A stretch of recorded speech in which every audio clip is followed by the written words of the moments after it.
Assalamualaikum warahmatullahi wabarakatuh. Saya Khairatul Muna, perwakilan dari kelompok 8 dan teman saya Farah Wahida Muhammad Arifki. Kami dari jurusan Hukum Ekonomi Syariah Unit 1 semester 3. Jadi di sini saya akan menjelaskan tentang jarimah ta'zir. Secara etimologi, lafaz ta'zir berasal dari kata azzara yang berarti menolak dan mencegah, juga berarti mendidik, mengagungkan dan menghormati, membantu, menguatkan dan menolong. Menurut terminologi, jarimah ta'zir adalah jarimah yang diancam dengan hukuman ta'zir. Ta'zir adalah bentuk hukuman yang tidak disebutkan ketentuan kadar hukumnya oleh syarak dan menjadi kekuasaan waliul amri atau hakim. Macam-macam jarimah ta'zir. Dilihat dari hak yang dilanggar, jarimah ta'zir dapat dibagi menjadi dua bagian. Yang pertama, jarimah ta'zir yang menyinggung hak Allah. Adapun jarimah ta'zir yang menyinggung hak Allah, yang dimaksud dengan jarimah ini adalah semua perbuatan yang berkaitan dengan kepentingan dan kemaslahatan umum. Misalnya, penimbunan bahan-bahan pokok, membuat kerusakan di muka bumi atau penebangan liar. Yang kedua, jarimah ta'zir yang menyinggung hak individu. Yang dimaksud dengan jarimah ta'zir yang menyinggung hak individu adalah setiap perbuatan yang mengakibatkan kerugian kepada orang lain, misalnya penghinaan dan penipuan dan lain-lain. Dilihat dari segi sifatnya, jarimah ta'zir dapat dibagi dalam tiga bagian. Yang pertama, ta'zir karena melakukan perbuatan maksiat. Yang dimaksud dengan maksiat adalah meninggalkan perbuatan yang diwajibkan dan melakukan perbuatan yang diharamkan. Misalnya, tidak membayar hutang, memanipulasi hasil wakaf, sumpah palsu, riba, menolong pelaku kejahatan, memakan barang-barang yang diharamkan, dan lain-lain sebagainya. Yang kedua, ta'zir karena melakukan perbuatan yang membahayakan kepentingan umum.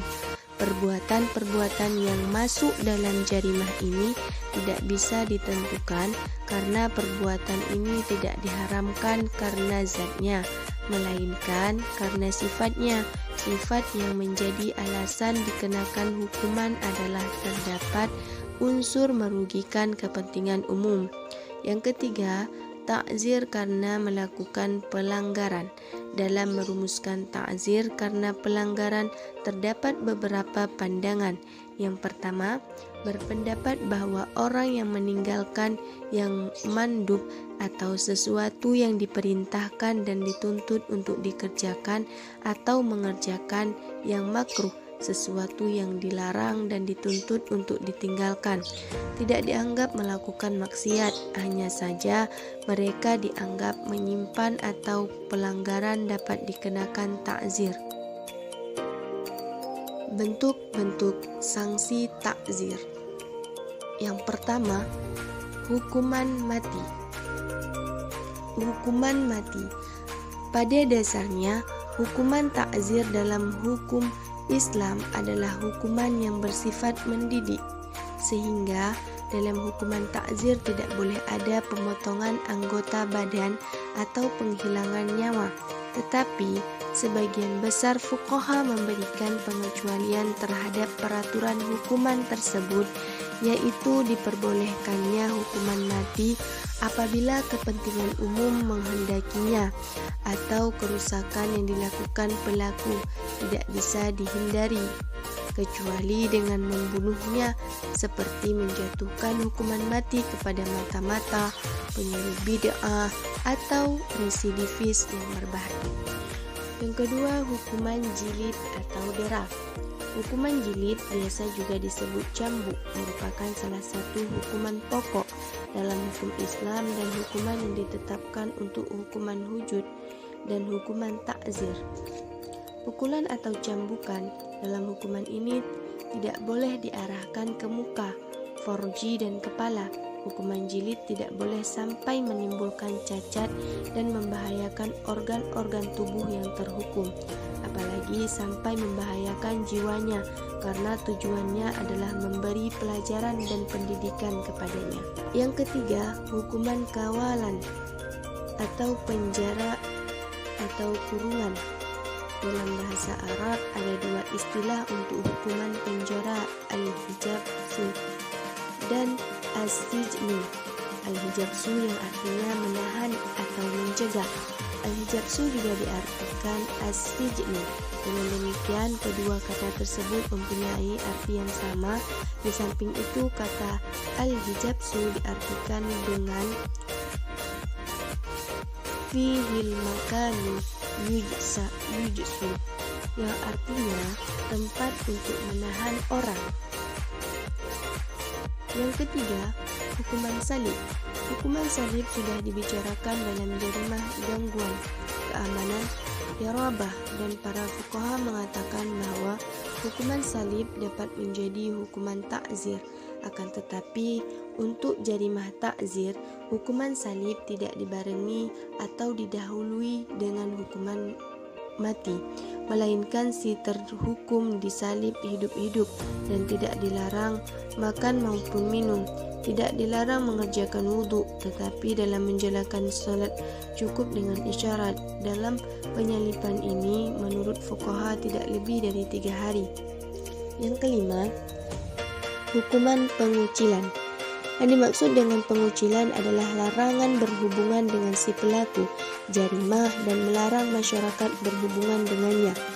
Hukuman pengucilan merupakan salah satu jenis hukuman ta'zir yang disyariatkan oleh Islam. Dalam sejarah, Rasulullah pernah melakukan hukuman pengucilan terhadap 3 orang yang tidak ikut serta dalam perang Tabuk, yaitu Ka'ab bin Malik, Mirarah bin Rubi'ah, dan Hilal bin Umayyah. Mereka dikucilkan selama 50 hari tanpa diajak bicara. Yang keenam, hukuman ancaman, teguran, dan peringatan.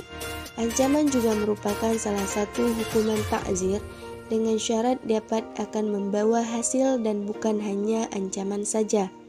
Misalnya, dengan ancaman cambuk, dipenjarakan atau dihukum dengan hukuman yang lain jika pelaku mengulangi tindakannya lagi.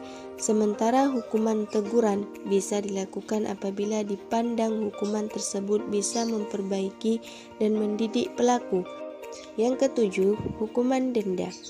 Hukuman denda ditetapkan juga oleh syariat Islam sebagai hukuman, antara lain mengenai pencurian buah yang masih tergantung di pohonnya. Hukumannya didenda dengan lipat 2 kali harga buah tersebut, di samping hukuman lain yang sesuai dengan perbuatannya tersebut. Hukuman yang sama juga dikenakan terhadap orang yang menyembunyikan barang hilang. Penjatuhan hukuman denda bersama dengan hukuman yang lain bukan merupakan hal yang dilarang bagi seorang hakim yang mengadili jarimah ta'zir, karena hakim diberi kebebasan penuh dalam masalah ini. Sebagai fuqaha berpendapat bahwa denda yang bersifat finansial dapat dijatuhkan hukuman ta'zir yang umum, tapi sebagian lainnya tidak sependapat. Penerapan sanksi ta'zir. 2 bentuk hukuman yang dapat diterapkan. Pertama, melalui perkataan seperti mencegah, mencela, dan menasihati. Kedua, ta'zir juga dapat dilakukan dengan perbuatan seperti memukul, mencambuk, menahan, di dalam penjara, mengikat, dan bisa juga dibunuh, kendati pun masalah ini masih diperdebatkan. Hapusnya hukuman ta'zir apabila yang pertama, paksaan.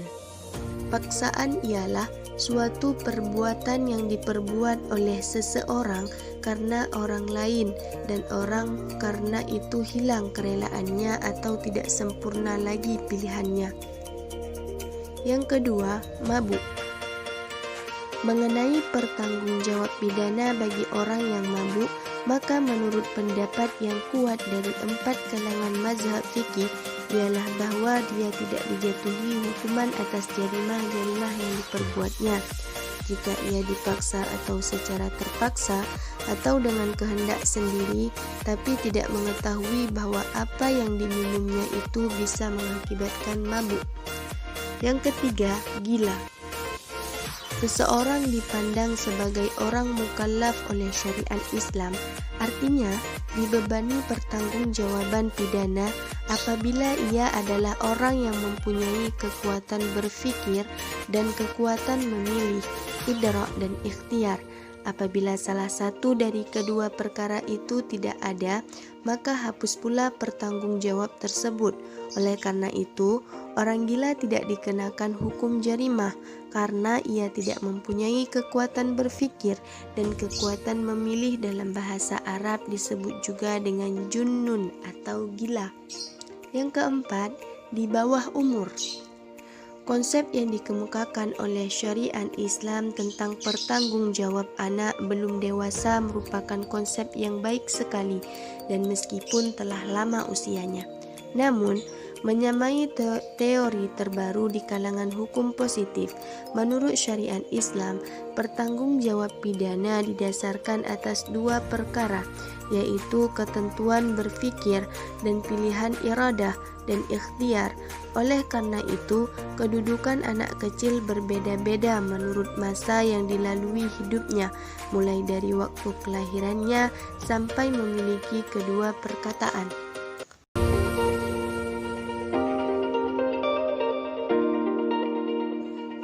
Baik, sekian dari presentasi kami hari ini.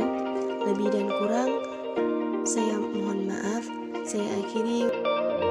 Wassalamualaikum warahmatullahi wabarakatuh.